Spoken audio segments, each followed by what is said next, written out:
Hi there. My name is Dr. Corey Cook. I'm an assistant professor of psychology here at Pacific Lutheran University. If you're watching this video, which clearly you are, then you're interested in learning what social science can say about election-related information and issues. And I have to say, first, I'm right there with you. And I think that social science research really can provide us with really important ways of assessing social issues, including the election. I'm very happy to be participating on this election series. So my talk is called The Influence of Motivated Belief on Political Issues. And I'm here to tell you that you and I are not as objective as we think we are when it comes to political issues in particular, and really a lot of important things. So in this talk, I'm going to briefly present some of the vast research on cognitive bias and our basic human tendencies for evaluating information. And I'm going to discuss how they influence our perceptions of political issues. So I'm going to start with the thesis of the talk. And the thesis is this: we make up our minds first, then we rationalize those decisions. And that's the opposite of what a lot of us think that we do when it comes to making important decisions. So this is counter to what many of us believe about ourselves. We believe that we're very rational, that we evaluate the evidence and then come to a reasoned decision. Unfortunately, in many cases, that's just not how the process works. In fact, the smarter we are, the better we are at making rationalizations for decisions. So this is not to say that all of us are partisan and that swing voters don't exist. They do. They're rarer than a lot would hope. And this is not to say that our minds can't be changed. They can, but it's very difficult once a decision has been made, once we've taken a stance on an issue. So we're going to kind of walk through just some examples of what the research has to say about that. Before I start my actual presentation, I have some slides to show you. I just want to give you a little bit of background to kind of share the background I'm working from. So I'm a social psychologist, and I know that many of you and many other people probably think, when you think of a psychologist, of shrink or a counselor. And of course, some psychologists are indeed counselors, but I'm not that. So I'm a behavioral scientist. Social psychology is really the scientific study of human interaction, specifically focusing on the psychological processes involved in human interaction. So this includes anything to do with cognition, or how we think about, remember, or process social information, and anything that has to do with behavior toward others. Social psychology is a very, very broad field. It covers everything from attitudes to persuasion and influence to aggression to romantic love. Obviously, every social psychologist is not an expert in all of those things. We all have our own little kind of pieces of expertise that we focus on. My research, if I were to give it a name, is on intergroup relations. But really what that means is often I study stereotyping and prejudice. I study the way we think about other people once we attach a group label to them, and how those group labels, along with information from our environment, kind of change the way we perceive and behave toward others. So I've used this perspective to study a wide range of stereotyping and prejudices. I've studied prejudice toward groups, including religious groups like atheists and Christians and Muslims. Also other social groups, including LGBT peoples, gay men, immigrants. And so kind of a wide range of cognitive processes based on groups. Okay, so what does this all have to do with political attitudes? Well, I'm going to present kind of some social psychological perspectives tied with the research that I know and that I run on intergroup relations, to explore how basic processes influence our political decisions and the stances we take on political issues. So there are a lot of ways to explore political attitudes from a social psychological perspective. I'm really going to focus on just a couple of pieces. First, I'm going to focus on our social identities. So we're going to take a social identity perspective to explore how, once we've identified with the political group, it changes the way we perceive information. And in doing this, I'm going to focus on cognitive biases. So there's just so much really amazing research on the way we interpret information. And we tend to be pretty biased when we interpret that information in evaluating it in ways that works for us. And so when you pair that with social identities, it really has major influences on our perceptions of political issues. Okay, so let me go to my screen share and pull up my slideshow, and we'll get started and take a look at what some of the research has to say.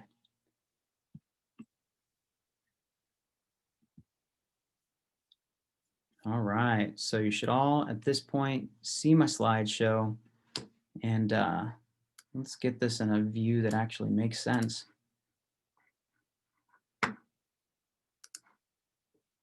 And now you should be seeing, well, the title of the talk. Got it. Okay, so as I mentioned, we're first going to talk about social identity theory. Social identity theory is kind of one of the older and really broad-ranging theories within social psychology. It was developed first by Henry Tajfel. That was in the 70s. Obviously, there's been a lot of research on it since. But most basically speaking, the argument is that our personal identity is very strongly shaped by the groups to which we belong. And this can be a lot of groups, right? So some groups that we belong to, like our religious groups or ethnic groups, right, might really matter to who we see ourselves as a person, while other groups don't seem to matter quite as much. And these are fluid. So different information from the environment can make one identity kind of stand out above the others. And these group memberships can be very, very important. So they can serve as a source of pride or a source of self-esteem. And they can provide some of our very basic psychological needs, like a sense of belonging and a sense of understanding. Okay, so those are the good things about our social identities. Unfortunately, those good things often come with some negative side effects. So categorization of social groups, which is a basic cognitive process. We like to fit things into categories so that we can make some sense of them. It leads to stereotypes of members of those groups. And those stereotypes serve as heuristics. So heuristics is a word I'm going to refer to again. These are cognitive shortcuts. Heuristics allow us to make a really quick decision about our environment. And stereotypes are shortcuts, right? So if you know nothing else about a person, but you know what groups they're a member of or what group they're a member of, and you have stereotypes about that group, suddenly you have a lot of information about that person, whether it fits or not, and it often doesn't, but you can make quick decisions. Now, by the nature of stereotypes, because they're heuristics, they often exaggerate differences between groups. We know that individuals within two groups have a lot more overlapping features than we tend to give them credit for. And these stereotypes, they tend to exaggerate similarities of a member within a group. So we tend to perceive that, oh, all of this group are the same, and they're very different from my group, when in reality, that's often just not the case. And this basic social categorization process leads to what we'd call in-grouping or out-grouping, right? So this is the us versus them mentality, that as soon as you recognize yourself as a member of an in-group, you by nature start to look at out-groups. And we tend to see these out-groups as threats or competitors, often even when they are not. I'm gonna get a drink real quick.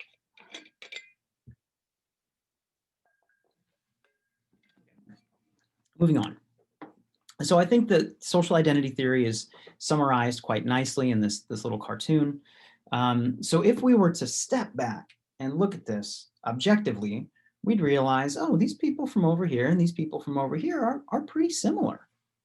However, if we were to focus on us as one of these groups, say the purple group on the left, then we would perceive our land as our blessed homeland. We would perceive our leader as our glorious leader.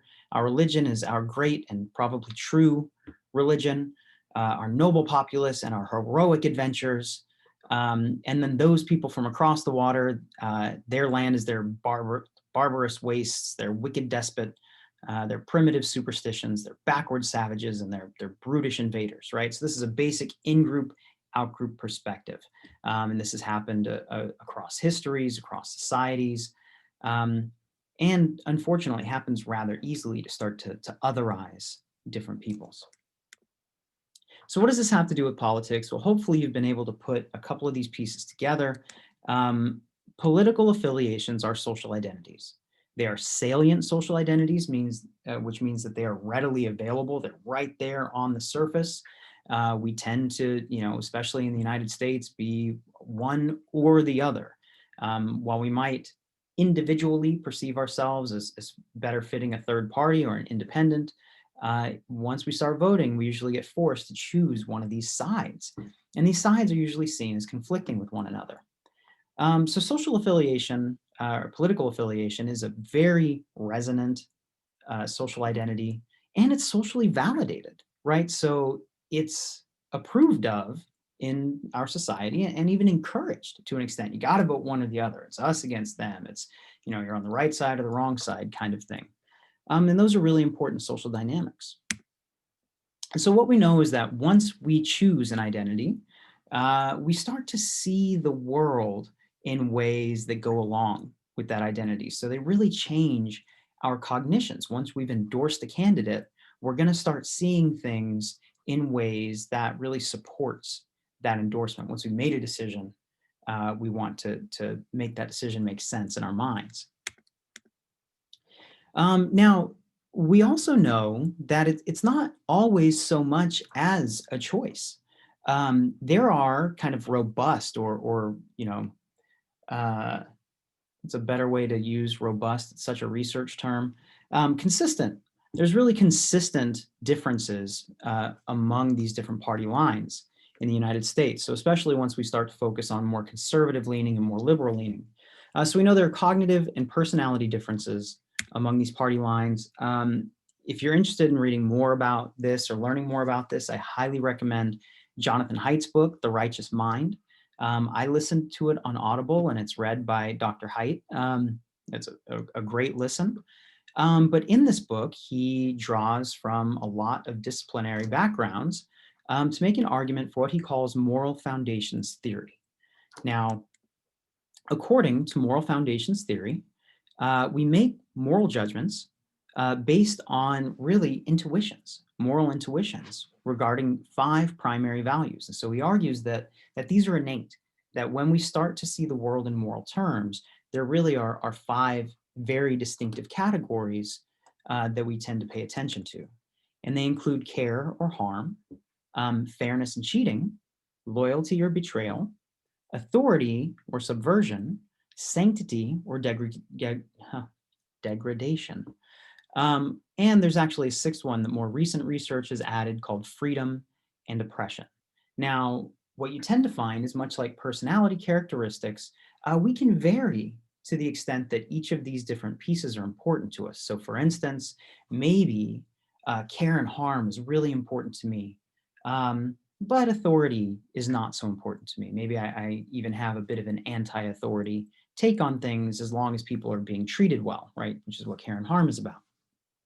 And Haidt has argued that there are very common kind of suites of these different characteristics that are important for liberals versus conservatives. So here's some data. This is taken from over almost 24,000 Americans. And these data have held over.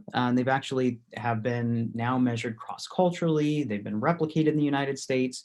And so what you can see here is that liberals on the left side, for liberals, harm and fairness kind of rise to the top as the most important moral intuitions. And these other pieces, authority, in-group, purity, matter a little bit less. They drop down. Whereas for conservatives, authority, in-group, and purity are very important. But for conservatives, harm and fairness are also still important, but less important than they are to liberals. I think one thing that's really important to note here as well is that each of these things can kind of be defined differently. So for instance, fairness tends to be evaluated very importantly by liberals and conservatives, but there tends to be a major overlap in the way it's conceptualized. So to liberals, fairness is really about equity, that everybody should be given the opportunity to have similar outcomes. And so when you see things like disparity, social disparity, then that fairness principle is being violated. Whereas for conservatives, that fairness is really about opportunity. And there's a perception, which is kind of, an American myth, more or less, of meritocracy, that everybody's given the same opportunity and you make the most of it. So if you're not doing quite as well, it's probably because you didn't work quite as hard, right? And so while fairness is rated as very important for both liberals and conservatives, the way it's conceptualized might differ between those groups. Okay, so moving forward with social identity and politics, we know that people tend to gravitate toward the political affiliations that better fit their moral intuitions. So if you are someone for whom harm to others really, really matters and fairness really matters, well, chances are you're going to gravitate more toward liberal causes, right? You're going to gravitate more toward Democrats in the US. If you are someone for whom authority really matters, you better listen to authority, or tradition really matters, right? That's kind of this in-group purity idea. Then you're going to be more likely to gravitate toward conservatism, and in the US, would be more likely to be a Republican. Now, this is also supported by other research on what we would call individual differences, on these kind of broader trait level factors that might influence our political perspectives. So this is supported by research on right-wing authoritarianism and social dominance orientation. So real quick, I'll explain what these are.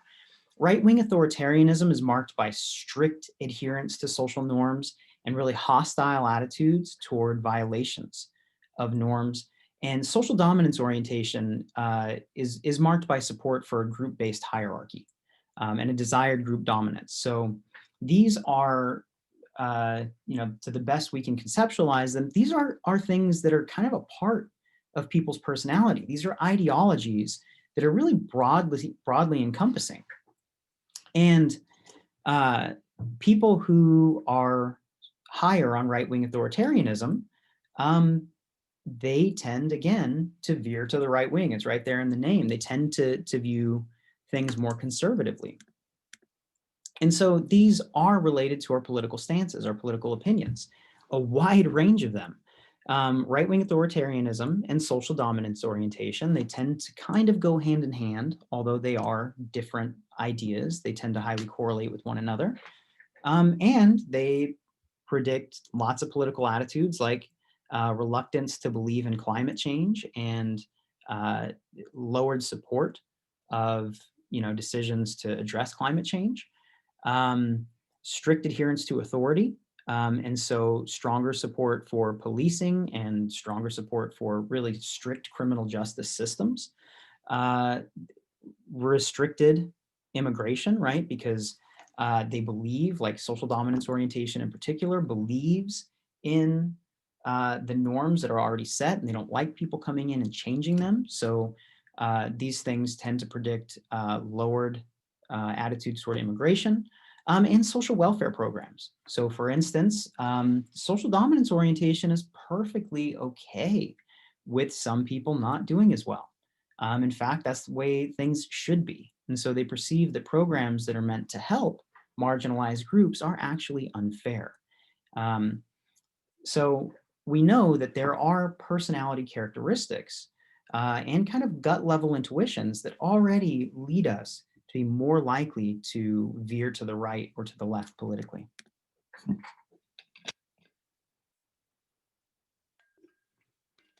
Okay, so let's put these things together. Social identity and motivated cognition.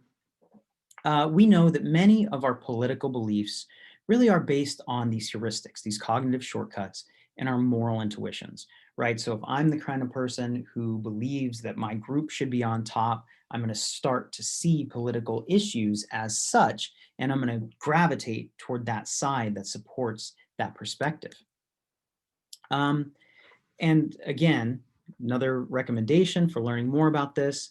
There's so much wonderful cognitive research on these fast and slow processes that we use. So the classic economic model of decision making is that we evaluate the pros and cons, all the evidence, and come to a good reasoned decision. And sometimes we do indeed do that. But more often than not, we use heuristics. We use the fast process, the shortcut process, because to do the slow process takes motivation. We have to care. It takes time. We have to be able to really take our time with the decision, and it takes ability.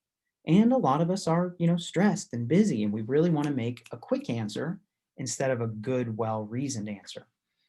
So to learn more about that research more broadly, which I think helps make sense of so many things, I highly recommend Daniel Kahneman's book, Thinking Fast and Slow. But moving forward, we can see this in the research, right? So for instance, all things being equal, politicians who looked more competent, this is totally a subjective evaluation, but those who looked more competent won 69% of congressional races in 2004. We see this basic idea kind of carried out over and over again, like all things being equal, a taller candidate is more likely to win. A man is more likely to win than a woman because of stereotypes of competence and leadership. A really famous anecdotal example is the famous debate, first televised debate between JFK and Nixon. Those who heard it on the radio believed that Nixon won. Those who saw it on television thought that JFK won because he kind of embodied the traits they wanted to see in a leader. And so we know that we rely on our heuristics about what a leader is supposed to be when we make decisions, probably more so than we want to admit, and we may not even be aware we're doing that. And so here are example pictures and data from the study I just shared. Which person is more competent? Well, based on these features, rounder, friendlier faces are perceived as less competent. So most people would probably think the person on the left looks more competent, looks more like a stereotypical politician. And you can see these data, there's a trend kind of sloping upwards, such that the more that a person is perceived as competent, the higher the difference in votes were in their favor. And it led to that 69%, where all things equal, it should be 50-50, right? Okay. We also know that political affiliation predicts whether people believe false information about threats. And again, this has to do more with kind of who the kind of people are who gravitate left or right. So conservatives tend to respond more strongly to threatening messages, and they're more likely to believe false messages about threat. And this isn't because necessarily they're more likely to believe in false information, but rather that their threat recognition threshold is a little bit lower and liberals is a little bit higher. And so if a message comes through and it passes the threshold, it's going to be believed because it's more important to capture or to recognize a potential threat than to miss it. If you miss it, then the consequences can be devastating. Now, what's important to note again is there's no differences in believability of messages about opportunities. And so this was researched by Fessler and colleagues very recently in 2017. And Fessler, in an interview, was quoted to say that social conservatives see safety in the status quo, while liberals see opportunity and change. And this isn't a dig, right? This is literally what these things mean. Conservative means to conserve the status quo. Progressive, which often goes hand in hand with liberalism, is about change. And so by their nature, conservatives are more vigilant about threats. And so again, from the same research by Fessler and colleagues, political affiliation predicted whether people believed false information about threats. If the false information coming across as threat-related, conservatives are more likely to believe it. This actually falls in line with some research that I've done with colleagues of mine. We found that messages about threats, specifically about crime, increased prejudice toward immigrants and Muslims, but only among participants with higher perceptions of danger, right, which correlates with conservative attitudes. So we weren't focusing specifically on politics, but politics in this case and political party changed perceptions about threat and increased prejudice toward groups who are associated with threat. So this has very important implications for political rhetoric, that some people are going to be more likely to kind of believe threat-related information, and politicians know this. They've known this historically. And again, authoritarian politicians in general often get a lot of their authority by having very strong messages about threats to the existing system and rallying people behind them to address those threats, to respond to those threats. Okay, so I'm going to start tying this all together. Again, motivated cognition and political belief. We're going to borrow from Michael Shermer to focus on what he calls belief-dependent realism. So Michael Shermer is a science writer. This is a quote from his book called The Believing Brain. Our brains are belief engines, evolved pattern recognition machines that connect the dots and create meaning out of the patterns that we think we see in nature, right? We need to see patterns. Our brains are really designed to make sense of our environment, to see patterns where they might exist, and to respond in kind. Now, I'm going to step back to talk a little bit about the way information is stored in the brain. When you're an infant, for instance, and you're developing your knowledge about the world around you, you're learning bottom up. You encounter something. So if any of you have spent time around a toddler, like you have to constantly pay attention to them because they pick things up and stick it in their mouth. It's because they're learning about their environment. They're using all their senses to really build knowledge about the environment that they can then draw from later on.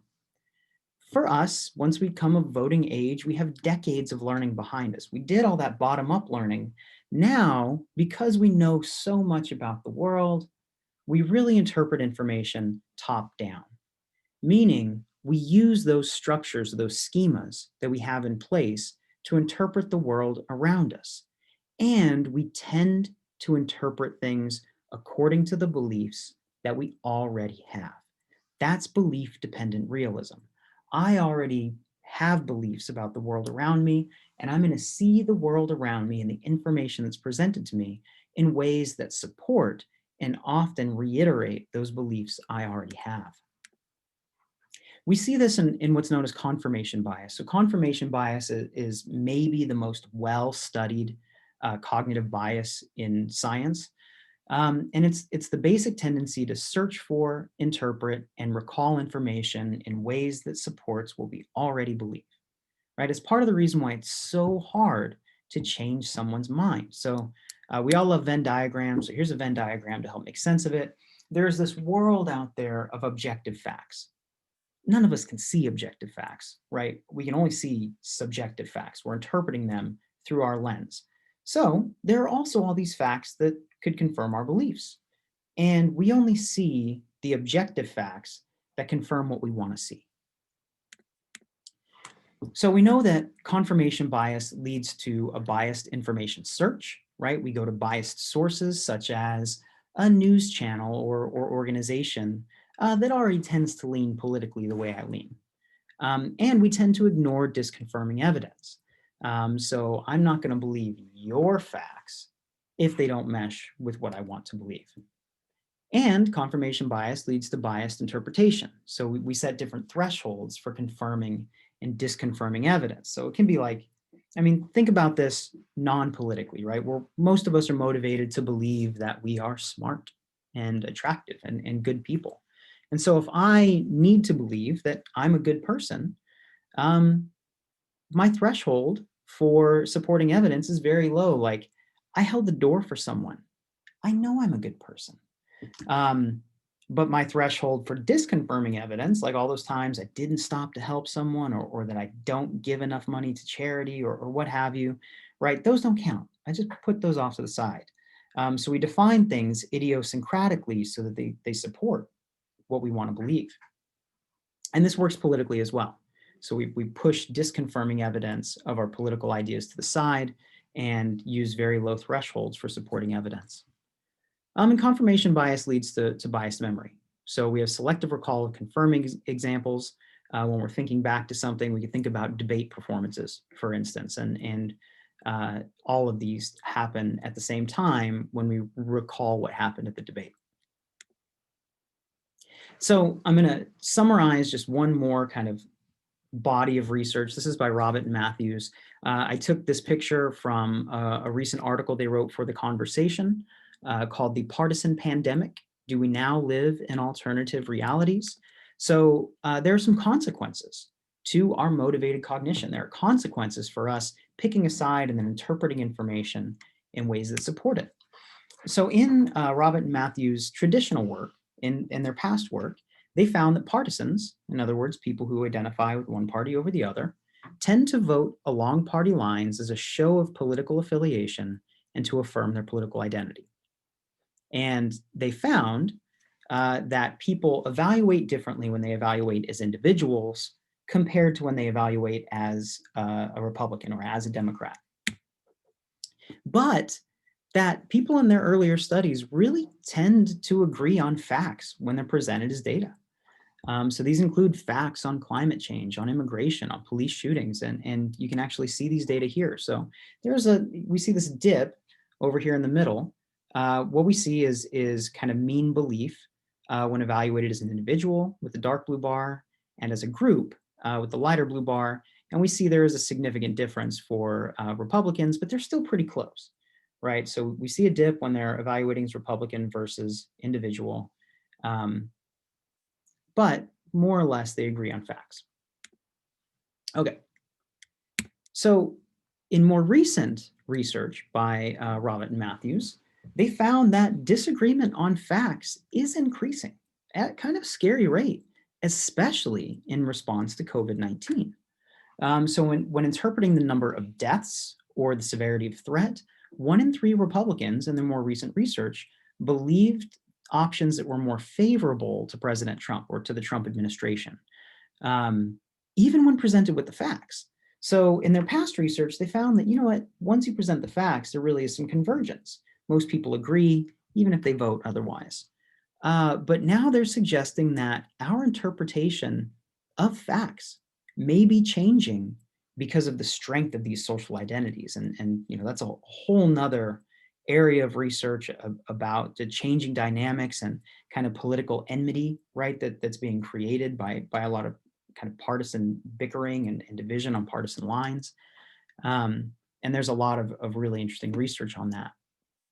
But this is very important for what we're focusing on here, that we might even be becoming more willing to ignore evidence because it's so important to go along with party lines. So what's the conclusion here? Well, really that motivated reasoning coupled with our partisan social identities can lead to very biased interpretation of political issues. And of course, this can have real consequences, especially when it's, you know, simple things we could do to help other people, like wear a mask in public. You know, that shouldn't be political. It should really be just about watching out for each other's health. But once they become politicized, we change our cognitions about them. We interpret information in ways that really supports our social identity. And I think that drives these divisions and makes these issues worse. So what can we do, right? Obviously, I can just leave you with that. That would be rather depressing. So what can research suggest we can do to address some of these issues? Well, one, we can change our information search, right? We can go through the process of validating our information. We can try to look for less biased sources of information. This is difficult, more difficult than it should be, because, you know, we all rely on things like Google searches, which take our history into account, and they create these bubbles of information. But there are things we can do to try to take a more nonpartisan, a more objective perspective on these things. So as examples, we can consider disconfirming evidence and question our gut level responses. So if I get angry at something, I might ask myself, like, but like, why? Why? Right? Sometimes it just, instead of going with that heuristic, that shortcut, it just takes a second to step back and ask, based on what? Why do I support this? Is there really good reason for this? Who does this outcome affect? Right? And so part of this is just using our great evolved brains to move past that reptilian response, that old brain response of just seeing threat or just running with our gut, so to speak. Another thing we can do is expand our social identities. And, you know, sometimes this is really hard to do, especially that some of the political issues that we have, you know, strong opinions about really are life and death for some people, right? So I think it's easier to expand our social identities when it comes to some things than others, like the COVID thing, um, police reform. Those are life and death issues for a lot of people, and it gets harder. So I'm not saying this works in all cases, but I think it's important to try to move beyond our simple in-group, out-group distinctions, right? To realize that, well, people who are supporting this side are supporting it for a reason. What is it? What is it about that stance that benefits them, that's important to them, right? Trying to look for the humanity, essentially, in our opposing political parties. Or maybe even moving beyond political party. Maybe not everything should be about liberal and conservative and you know, Democrat and Republican, but rather trying to focus on the shared identities that we have, trying to focus on shared outcomes, and trying to work together to determine how we can reach a shared outcome that we all benefit in, you know, not necessarily the detriment of one party over the other. So it was really hard to choose what research to include. There's so much great stuff out there. So I tried to put it together in a storyline, so to speak, that makes a little bit of sense. But if you have any questions about the stuff and you want to chat more, I'm happy to. Just email me at cookcn@plu.edu. And thank you so much for the time to get through this and, you know, go out and vote.